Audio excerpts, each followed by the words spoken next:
Assalamualaikum warahmatullahi wabarakatuh. Perkenalkan, nama saya Umi Laindayanti, NPM 191434074, kelas 4A, nomor absen 32, Prodi PGSD, Universitas Muslim Nusantara Al-Wasliyah Medan. Pada kesempatan kali ini saya akan presentasikan mengenai sholat dua, yaitu dengan pembahasan azan dan iqomah, sholat jamaah, sholat Jumat, sholat jamak dan qashar, dan juga sholat sunnah. Nah, masuk ke materi yang pertama, yaitu azan dan iqomah. Azan adalah panggilan dan pertanda sudah waktunya untuk mengerjakan sholat. Azan menurut bahasa adalah memberitahukan. Sedangkan menurut syara adalah memberitahukan masuknya waktu sholat fardu dengan lafaz-lafaz tertentu yang telah ditetapkan oleh syara. Iqomah dari segi bahasa adalah mendirikan dan menurut syara adalah kata-kata untuk memberitahukan bahwa sholat akan segera dimulai. Nah, keutamaan seputar azan dan muazin banyak sekali diterangkan dalam hadis-hadis Rasulullah SAW. Di antaranya hadis yang diterima oleh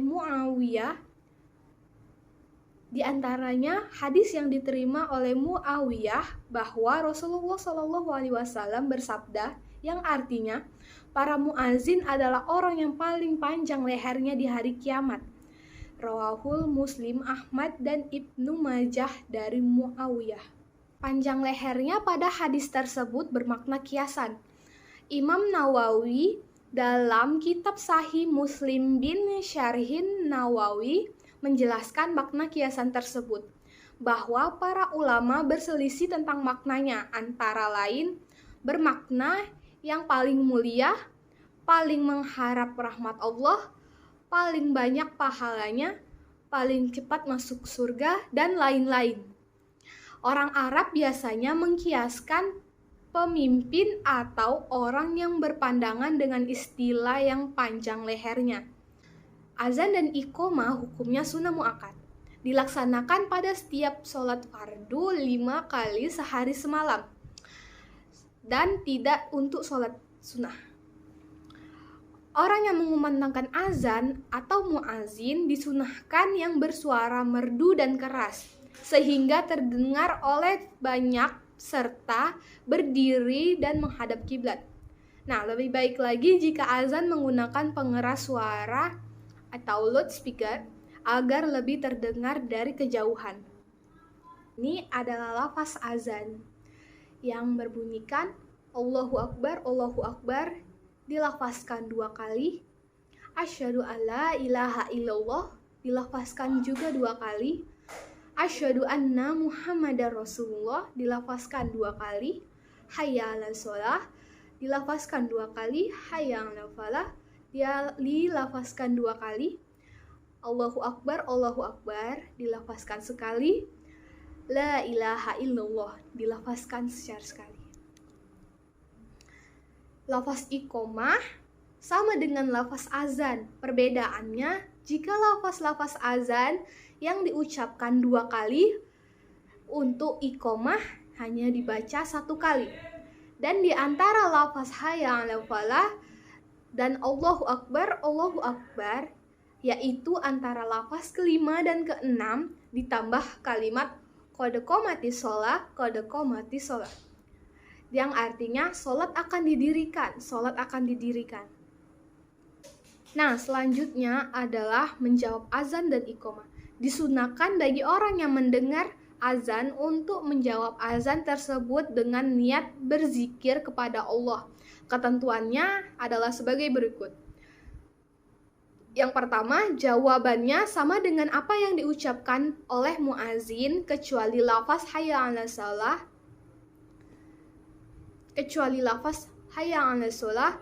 dan hayya 'alal falah. Maka jawabannya adalah la haula wala quwata illa billah. Yang kedua, pada saat azan subuh ketika muazin membaca as-sholatu khairum minan naum, maka jawabannya adalah shadaqta wa bararta wa anna ala dzalika minasyahidin. Nah, disunahkan pula bagi orang yang mendengarkan iqamah mengucapkan seperti apa yang diucapkan oleh yang mengumandangkan iqamah.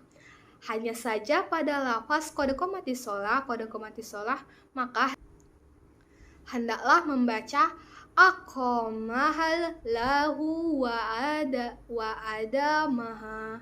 Berikutnya adalah doa setelah azan, yang artinya, ya Allah, Tuhan yang mempunyai seruan yang sempurna dan sholat yang ditegakkan ini, berikanlah dengan limpah karunia-Mu kepada Nabi Muhammad kedudukan dan keutamaan yang paling tinggi, dan limpahkanlah kepadanya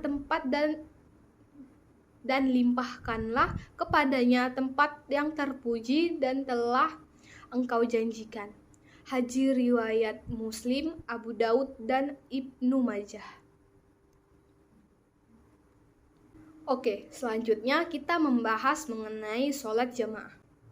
Sholat jamaah adalah sholat yang dikerjakan secara bersama-sama, paling sedikit didirikan dari 2 orang, yakni seorang menjadi imam dan yang lainnya menjadi makmum. Sholat berjamaah pahalanya lebih tinggi daripada sholat sendirian, yaitu berlipat ganda 27 kali lipat. Sebagaimana yang disabdakan oleh Rasulullah SAW, yang artinya sholat berjamaah itu lebih utama daripada sholat sendirian yang bernilai 20 derajat. Rawahul Bukhari. Nah, selanjutnya hukum sholat berjamaah. Sebagian ulama ada yang berkata bahwa sholat berjamaah itu adalah fardu ain atau wajib ain. Dan sebagian lagi berkata bahwa sholat jamaah itu adalah fardu kifayah. Dan sebagian lagi berkata bahwa sholat berjamaah itu adalah sunnah mu'akkad atau sunnah yang sangat dianjurkan. Pendapat yang akhir ini yang lebih layak dan akurat. Ada pula hikmah dari sholat berjamaah. Hikmah yang dapat diambil dari sholat berjamaah yaitu diantaranya.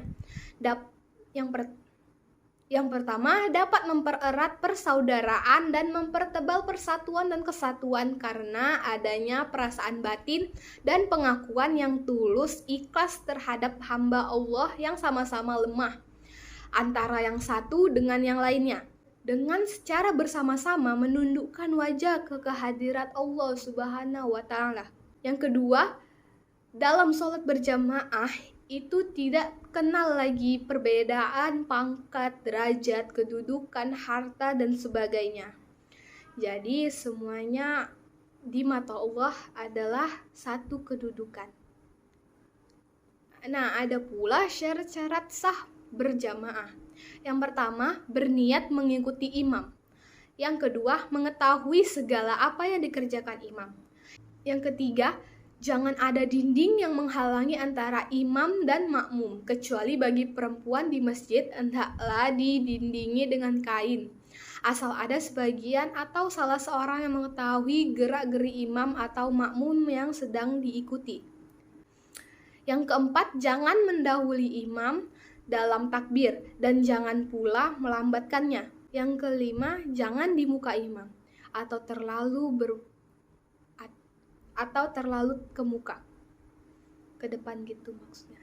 Yang keenam, sholat makmum harus bersesuaian dengan sholat imam, misalnya sama-sama sholat zuhur, qashar, jama' dan sebagainya. Oke, selanjutnya kita masuk ke sholat qashar dan jama'. Sholat qashar artinya sholat ringkas, maksudnya sholat yang semestinya 4 rakaat diringkas menjadi 2 rakaat. Sholat yang dapat diringkas atau diqashar itu ialah sholat zuhur, sholat asar, dan sholat isya. Sholat maghrib dan subuh tidak dapat diqashar. Nah, sholat jama' yaitu 2 waktu sholat yang dikerjakan dalam 1 waktu. Misalnya sholat asar dengan sholat zuhur dan sholat maghrib dengan sholat isya. Sholat fardu yang dapat dijamak yaitu sholat zuhur dengan sholat asar, sholat maghrib dengan sholat isya, dengan tidak mengurangi bilangan rakaatnya. Berikutnya kita bahas syarat-syarat sholat qashar dan jamak. Yang pertama, sedang dalam perjalanan yang menempuh jarak sehari semalam atau kurang lebih 80 km. Yang kedua, perjalanan itu bukan bertujuan dengan maksiat. Yang ketiga, sholat yang dikasar itu adalah sholat yang jumlahnya 4 rakaat. Nah, niat mengkasar pada waktu takbiratul ihram. Yang kelima, tidak bermakmum kepada orang yang bukan musafir atau orang yang bukan mengadakan perjalanan. Nah, selanjutnya kita bahas sholat Jumat. Sholat Jumat yaitu sholat 2 rakaat sesudah khutbah yang dilakukan pada waktu zuhur di hari Jumat. Sholat Jumat itu hukumnya fardu ain atau wajib ain. Artinya wajib bagi setiap muslim laki-laki yang sudah baligh atau dewasa, berakal sehat, orang yang merdeka atau bukan hamba sahaya, dan tetap dalam negeri tertentu. Adapun syarat syah mengerjakan sholat Jumat. Yang pertama, hendaklah dikerjakan dalam negeri yang tetap dan yang telah dijadikan tempat-tempat, baik kota maupun di pedesaan. Yang kedua, dilakukan dengan berjamaah atau bersama-sama. Yang ketiga, dikerjakan pada waktu zuhur. Yang keempat, didahulukan dengan 2 khutbah. Sholat sunnah atau sholat nawafil adalah sholat yang dianjurkan untuk dilaksanakan, namun tidak diwajibkan sehingga tidak berdosa bila ditinggalkan. Dengan kata lain, apabila dilakukan dengan baik dan benar serta penuh keikhlasan, akan tampak hidayah, akan tampak hikmah dan rahmat dari Allah Subhanahu wa Ta'ala yang begitu indah. Nah, sholat sunnah menurut hukumnya terdiri atas 2 golongan, yaitu mu'akkad adalah sholat sunnah yang dianjurkan dengan penekanan yang kuat atau hampir mendekati wajib, seperti sholat 2 hari raya, sholat sunnah witir, dan sholat sunnah tawaf.